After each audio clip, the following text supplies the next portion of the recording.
Well, thank you very much. We had a terrific meeting. We discussed a lot of things. As you know, I had an excellent phone call with President Putin that lasted for over 2 hours. We discussed a lot of points, and I do think we're getting a lot closer, maybe very close. The President and I just spoke to the European leaders. They were President Emmanuel Macron of France, President Alexander Stubb of the Republic of Finland, President Karol Nawrocki of the Republic of Poland, Prime Minister Jonas Gahr Store of the Kingdom of Norway, Prime Minister Giorgia Meloni of the Italian Republic, Prime Minister Keir Starmer of the United Kingdom of Britain and Northern Ireland, Chancellor Friedrich Merz, the Federal Republic of Germany, Secretary General Mark Rutte, the North Atlantic Treaty Organization, NATO, President Ursula von der Leyen of the European Commission. We spoke to all of those great leaders. They're all great leaders. And we had a great talk with them after we were completed. We thought it was appropriate to speak with them. And our meeting was excellent. We covered, somebody would say 95%. I don't know what percent, but we have made a lot of progress on ending that war, which is really certainly the most deadly war since World War II, probably the biggest war since World War II. And I want to thank Steve Witkoff, who's here, and I'd like to thank Jared, who's here someplace. Thank you, Jared. And thank you, Steve. What a great job you've done. Jared Kushner, Steve Witkoff. And Marco Rubio is here. Thank you, Marco. And Pete Hegseth is here.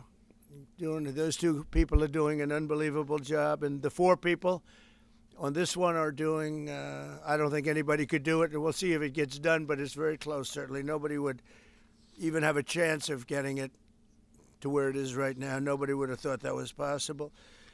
So I just want to say we've done very well. We've had discussions on just about every subject. And that includes with President Putin before.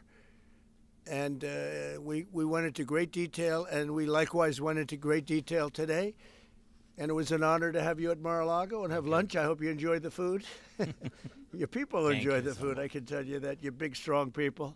Your general over there looks like Central Casting. I want to also, by the way, speaking of generals, we have a great general. General Raisin Kane, who is here someplace. Thank you. General, thank you very much. He's great.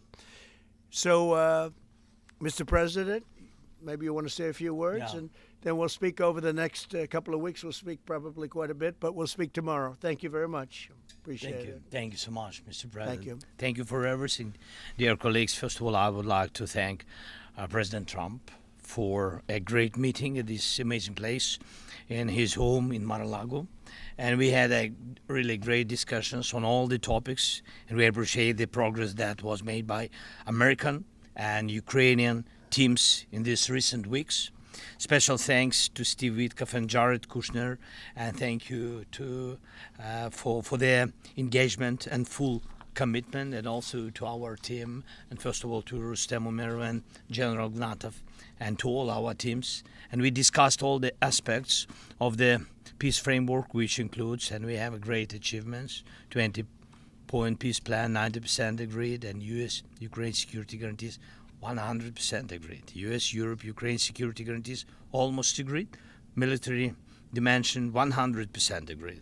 Prosperity plan being finalized, and we also discussed the sequencing of the following actions. And we agree that security guarantees is a key milestone in achieving lasting peace, and our teams will continue working on all aspects. We also had a joint productive call with European leaders, like President Trump said already, and a lot of leaders, including NATO and the EU. And we agreed that our teams will meet in upcoming weeks to finalize all discussed matters. And we agreed with President Trump that he will host us, and maybe in Washington, European leaders and Ukrainian delegation, yes, in January. And Ukraine is ready for peace. And once again, would like to thank President Trump for a warm welcome and substantial discussion. Thank you, Mr. Thank President. you very much. Thank you so much, Mr. President. Any questions, please? The first ambitions from President Zelensky, 90% and 100%. The U.S. Ukraine security guarantees. What number are we at right now? Well, I think look, you can say 95%, but I don't like to say percentages. I just think we're doing very well. We could be very close. There are one or two very thorny issues, very tough issues, but I think we're doing very well. We made a lot of progress today, but really we've made it over the last month. This is not a one-day process deal. This is very complicated stuff, but I think when the president says 95, I think, could be close to 95%. Yeah, please, behind you. Mr. President, can you agree on the so-called free trade zone on Donbass?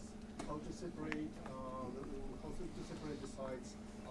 How to make the separation line? Who will be responsible? The word agreed is too strong. I would say not agreed, but we're getting closer to an agreement on that, and that's a big issue. Certainly, that's one of the big issues, and I think we're closer than we were probably.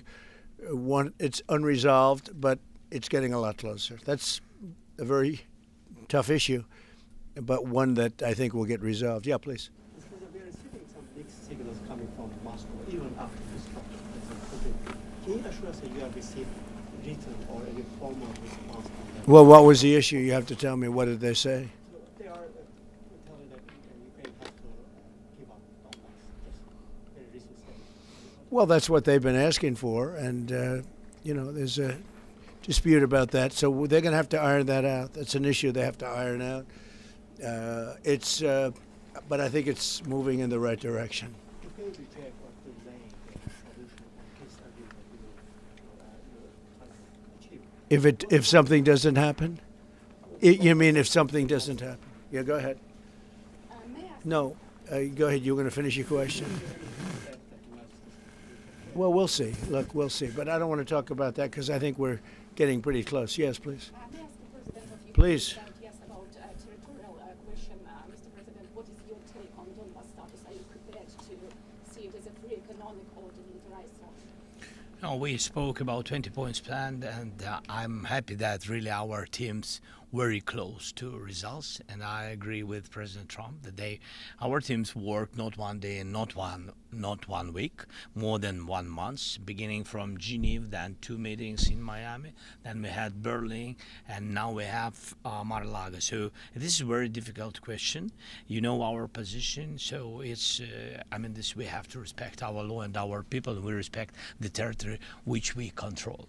And of course, our attitude is very clear. That's why President Trump said this is a very tough question, and of course we have with Russians different positions on it. And have you discussed referendum about No, when we speak about referendum, we spoke that it's one of the key. We can have referendum on any kind of points of this plan. I said that we can use referendum like for the plan, or we cannot use referendum. It's one of the key. We can use, this possibility of Parliament to vote according to the law or to have referendum.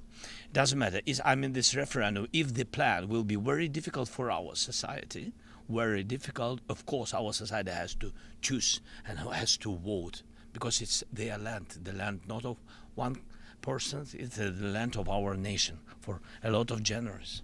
They'll probably have to get their plan approved by Parliament or by referendum of the people. You would think that they want, I know they had a poll that it's 91% in favor of ending this war, so they want to end it like everybody wants. Russia wants it ended, everybody wants it ended, and we want it ended. I want it ended because I don't want to see so many people dying. We're losing massive numbers of people, the biggest by far since World War II. So we want to see it ended, absolutely. President Yes. Trump, you said at the top that you plan to speak again tomorrow. Is that correct? I might. It depends on what happens tomorrow. If there's an additional something to add, otherwise there's no reason to. We're in the process. Jared and Steve are working very hard to get something done, and if there's something that comes up, I'd speak, but otherwise I don't think there's any reason to. In your mind, sir, what are the thorniest issues still unresolved after the? Well, I think the land you're talking about, some of that land has been taken. Some of that land is maybe up for grabs, but it may be taken over the next period of a number of months. And are you better off making a deal now? Look, let me tell you, they have been very brave. They fought very hard and continue to fight very hard and do tremendous damage. But Russia would like to see it end, and Ukraine would like to see it. And I think it's time to end. And a lot of very brave people, a lot of people that are dead right now, unfortunately, because I've said, and nobody's disputed it, that if the election weren't rigged and stolen, 2020, you wouldn't have had this war. It would have never happened. And it didn't happen for 4 years. Never was even thought to happen. And I spoke with President Putin. I got along with him very well, despite the Russia hoax, which was a total hoax.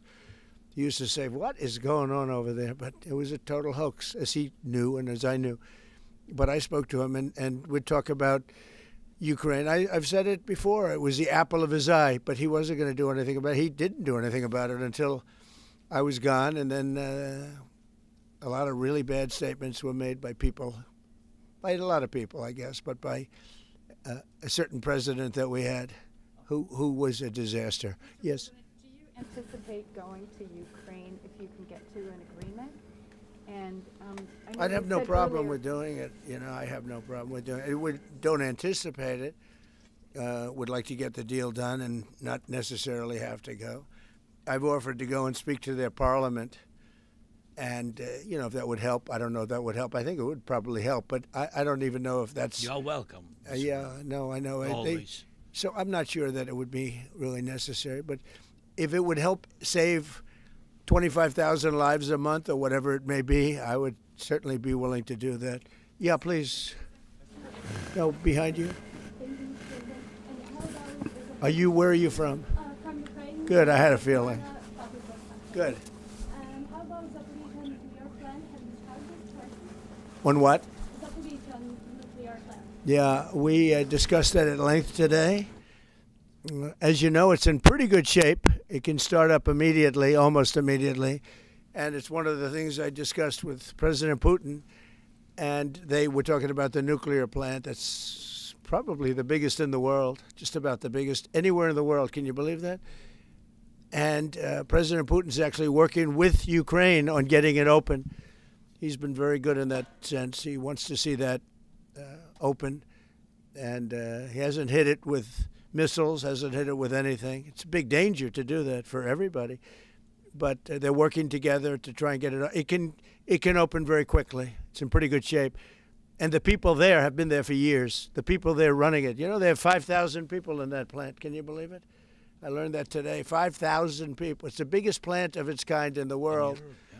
And they're working together to get it open. They could maybe get it open quickly. That's a big step when he's not bombing that plant. It's a big step. You, in the readout from Moscow, they talked about the creation of some working groups. Yes. That would be set. Can you tell us about what those working groups Sure. would entail? And also, if you wouldn't mind, what is the message that you will give to Putin when you speak to him after your meeting? So here? the working group is going to be composed of Steve Witkoff, Jared Kushner, General Raisin Kane, Marco Rubio, and a few other people that we're going to be putting onto it. I think Pete Hegseth should be in that working group. He knows the territory very well. He's been fantastic at what he's doing. And they may add one or two people. And likewise, Ukraine's going to have some very good people that were at lunch today that enjoyed the lunch today a lot, more than they thought, right? But do you want to say who may be on your working group?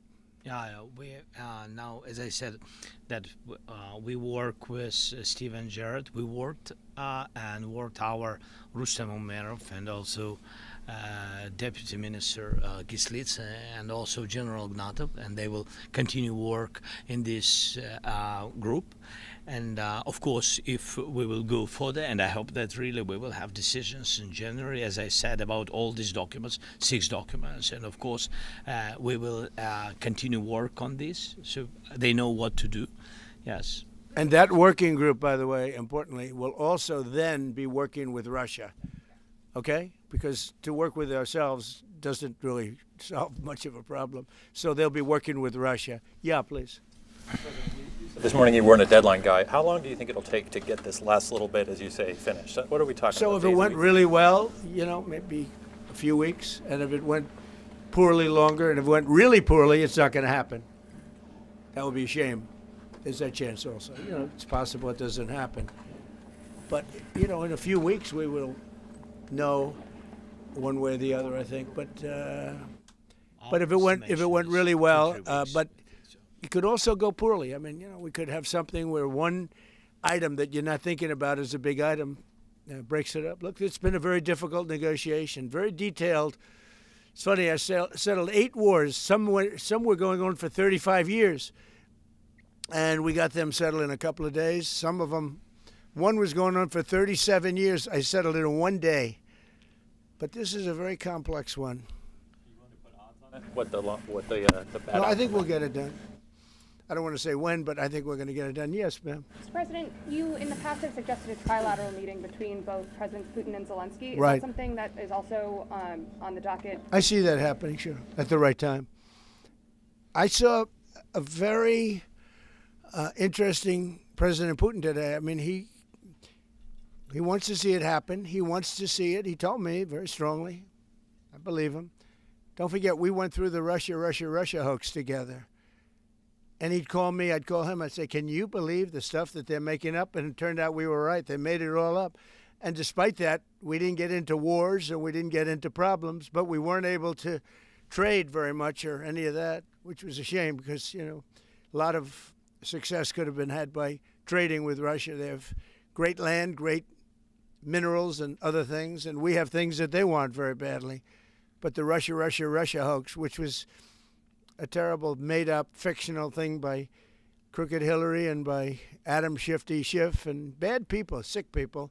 They made it up. It was all a made-up hoax, but it kept us really from dealing with Russia, kept Russia from dealing with us. So, but despite that, we got along, and I don't know. I think we're going to get there. I know him very well. I think we're going to get there.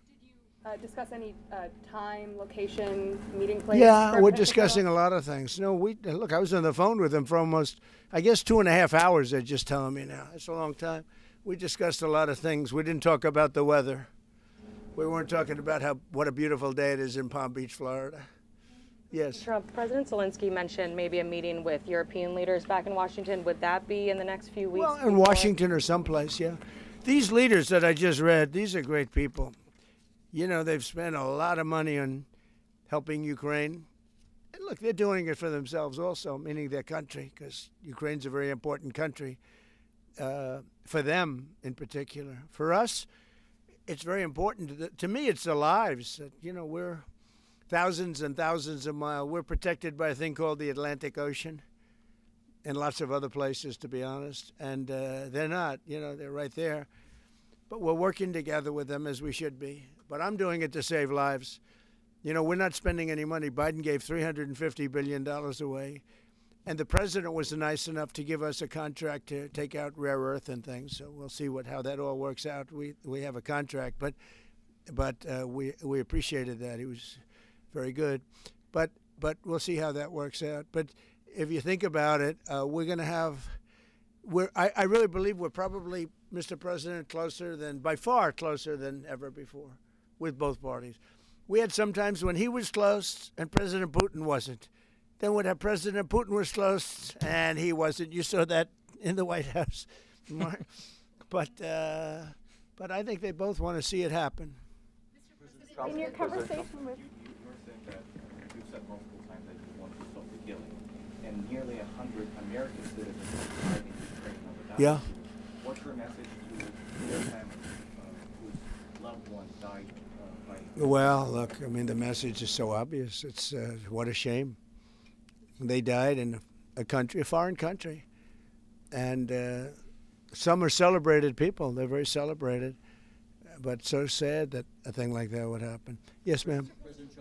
Obviously, security is a major issue for the Ukrainians. Right. Did you offer any promises, any assurances today? Well, I did. We want to work with Europe, and Europe is going to take over a big part of it, as you can imagine. You know, they're right there.